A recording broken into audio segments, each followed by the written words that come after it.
दोस्तों, दिल्ली की सर्द रातों में एक विदेशी महिला की चीखें गूंज रही थी। कोई था जो उसकी मदद को दौड़ा, लेकिन बहुत देर हो चुकी थी।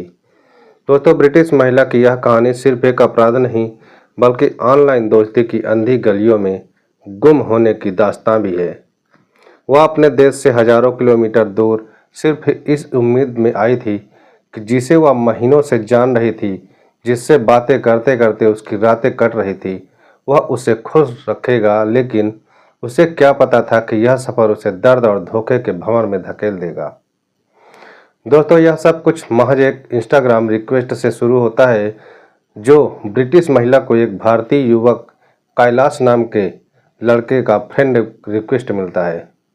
दोस्तों, प्रोफाइल में स्मार्ट लुक, स्टाइलिश कपड़े, घूमने फिरने की तस्वीरें, लड़की को उसमें दिलचस्पी हो जाती है। धीरे धीरे दोनों में चैटिंग शुरू हो जाती है, लेकिन एक दिक्कत थी, जो वो थी भाषा की। दोस्तों, महिला हिंदी नहीं जानती थी और कैलाश अंग्रेजी में उतना तेज नहीं था, लेकिन प्यार और दोस्ती की भाषा शब्दों की मोहताज नहीं होती।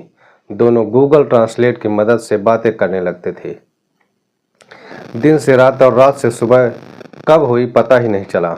लड़की को लगा कि शायद उसे कोई सच्चा दोस्त मिल गया है।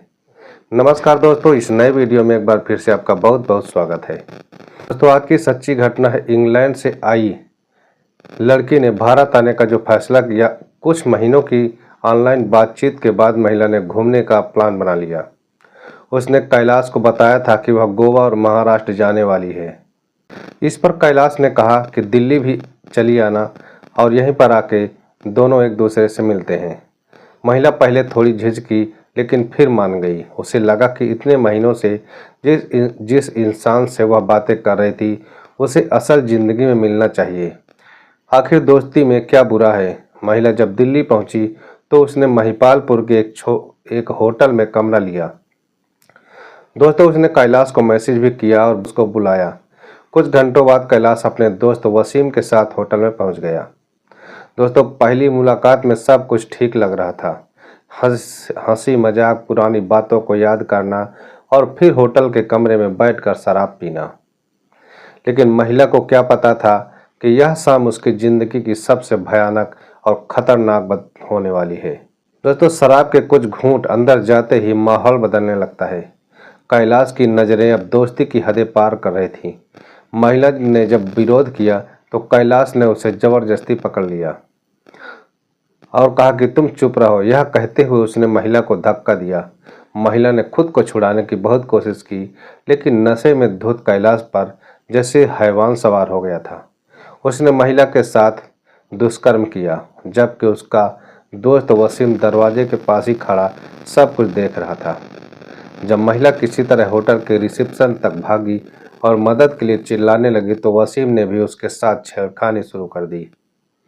दोस्तों, होटल के स्टाफ ने तुरंत पुलिस को बुलाया। कुछ ही घंटों में दोनों आरोपी पकड़ लिए जाते हैं और यहीं से शुरू हो जाती है इंसाफ की लड़ाई। दोस्तों, महिपालपुर के उस होटल से पुलिस स्टेशन तक का सफ़र ब्रिटिश महिला के लिए किसी बुरे सपने से कम नहीं लग रहा था। वह उसी हालत में कांपी जा रही थी, बार बार अपने कपड़े ठीक कर रही थी और बीच बीच में फूट फूट कर रोने भी लगती थी।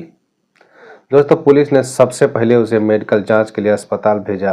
वहां डॉक्टरों ने पुष्टि की कि महिला के साथ जबरदस्ती की गई थी। अब मामला दर्ज हो चुका था। कैलाश पर बलात्कार और वसीम पर छेड़खानी की धाराओं के तहत केस बना। पुलिस ने दोनों को हिरासत में ले लिया, लेकिन असली लड़ाई तो अब शुरू होनी थी। ही यह खबर ब्रिटिश मीडिया तक पहुंची। लंदन में हड़कंप मच गया। ब्रिटिश हाई कमीशन ने दिल्ली पुलिस से रिपोर्ट मांगी और इस केस को फास्ट ट्रैक पर डालने का दबाव बनाया। दोस्तों, वीडियो में आगे बढ़ने से पहले आपसे एक ही रिक्वेस्ट है कि वीडियो को लाइक कर दीजिए और हमारे चैनल को सब्सक्राइब कर दीजिए, ताकि हमें और भी मोटिवेशन मिले और मैं आपके लिए रोज़ नए नए वीडियो लाता रहूं। दोस्तों, इस वीडियो को लास्ट तक जरूर देखिए। दोस्तों, ब्रिटिश हाई कमीशन ने दिल्ली पुलिस से रिपोर्ट मांगी और इस केस को फास्ट ट्रैक पर डालने का दबाव बनाया।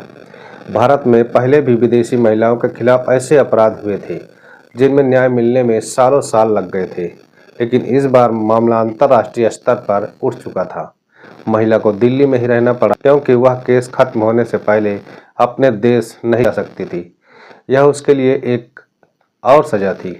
वह उस शहर में फंसी थी जहां उसकी चीखों को अनसुना किया गया था। जब पुलिस ने कैलाश और वसीम का रिकॉर्ड खंगाला तो चौंकाने वाले खुलासे सामने आ गए। दोस्तों, कैलाश पहले भी महिलाओं को ऑनलाइन फंसाने की कोशिश कर चुका था, लेकिन इस बार वह अपनी हरकतों को अंजाम तक ले गया था।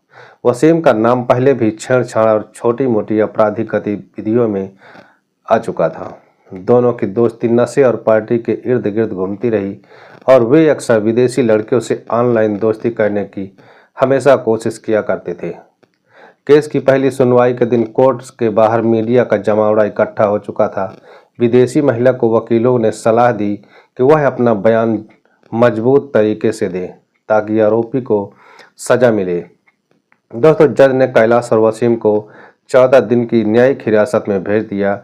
अब सवाल यह था कि क्या सबूत इतने मजबूत हैं कि इन्हें कड़ी से कड़ी सजा मिल सके। ब्रिटिश महिला ने कहा कि मैं भारत घूमने आई थी। मुझे लगा कि यहाँ के लोग अच्छे होते हैं, लेकिन मुझे जिस दोस्त पर भरोसा था उसी दोस्त ने मेरी जिंदगी का सबसे बुरा दिन बना दिया। मैं इंसाफ चाहती हूँ। अब यह केस तेजी से आगे बढ़ रहा है। कैलाश और वसीम के वकील यह साबित करने की कोशिश कर रहे हैं कि सब कुछ आपसी सहमति से हुआ था, जबकि महिला और पुलिस का दावा है कि यह स्पष्ट रूप से एक संगठित अपराध था। कोर्ट में सुनवाई तेजी से आगे बढ़ रही थी। ब्रिटिश महिला का वकील इस केस को पूरी मजबूती से पेश कर रहा था। मेडिकल रिपोर्ट, होटल स्टाफ के बयान और सीसीटीवी फुटेज सब कुछ यह साबित कर रहे थे कि महिला के साथ जबरदस्ती हुई थी। दोस्तों, कैलाश और वसीम के वकील ने आपसी सहमति का तर्क दिया, लेकिन महिला की चीखें, उसकी टूटी हुई हालत और होटल स्टाफ की गवाही ने उनकी हर कोशिश को बेकार कर दिया था। दोस्तों, 3 महीने की सुनवाई के बाद आखिरकार कोर्ट ने फैसला सुना ही दिया। कैलाश को 20 साल की सख्त कैद की सजा दी गई और वसीम को छेड़छाड़ और अपराध में सहयोग देने के आरोप में 5 साल जेल की सजा मिली। दोस्तों, होटल प्रशासन को भी सुरक्षा में लापरवाही के लिए नोटिस दिया गया है। महिला ने जब जज का फैसला सुना तो उसकी आंखों में आंसू आ गए। यह सिर्फ उसकी जीत नहीं थी, बल्कि उन तमाम महिलाओं के लिए एक मिसाल थी जो ऐसे अपराधों का शिकार होती हैं, लेकिन डर के मारे आवाज़ नहीं उठा पाती हैं। तो केस खत्म होते ही महिला ने राहत की सांस ली। उसने कहा, मैं भारत घूमने आई थी, लेकिन यहाँ मेरे साथ जो हुआ वह मेरी जिंदगी का सबसे बड़ा दर्द था। मैं खुश हूँ कि मुझे न्याय मिला है, लेकिन मैं बाकी लड़कियों से यही कहूँगी कि ऑनलाइन दोस्ती करने से पहले 10 बार जरूर सोचें। हर किसी पर भरोसा मत करो। इसके कुछ ही दिनों बाद महिला अपने देश लौट गई, लेकिन यह घटना भारत में चर्चा का विषय बन गई है। दोस्तों, दिल्ली पुलिस ने विदेशी पर्यटकों की सुरक्षा को लेकर नए निर्देश जारी किए हैं। सरकार ने भी महिलाओं की सुरक्षा को लेकर कुछ नए नियम भी लागू करने की घोषणा भी कर चुकी है। तो यह कहानी सिर्फ एक ब्रिटिश महिला की नहीं थी, बल्कि हर उस लड़की की थी जो अजनबियों पर भरोसा करके उनके जाल में फंस जाती हैं। ऑनलाइन दोस्ती, अनजान मुलाकातें, यह सब उतना ही खतरनाक हो सकता है जितना कि एक बंद कमरे में फंसा हुआ इंसान। अब यह फैसला आपका है। क्या आप भी आंख मूंदकर भरोसा करेंगे या सतर्क रहकर अपनी सुरक्षा खुद सुनिश्चित करेंगे? दोस्तों, ये वीडियो आपको कैसी लगी कमेंट में अपनी राय हमें ज़रूर बताएं, और अगर ये वीडियो आपको पसंद आती है तो वीडियो को लाइक कर दीजिए और हमारे चैनल को सब्सक्राइब जरूर कर लीजिए। दोस्तों, मिलते हैं अगले नए वीडियो में। तब तक अपना ख्याल रखें। धन्यवाद।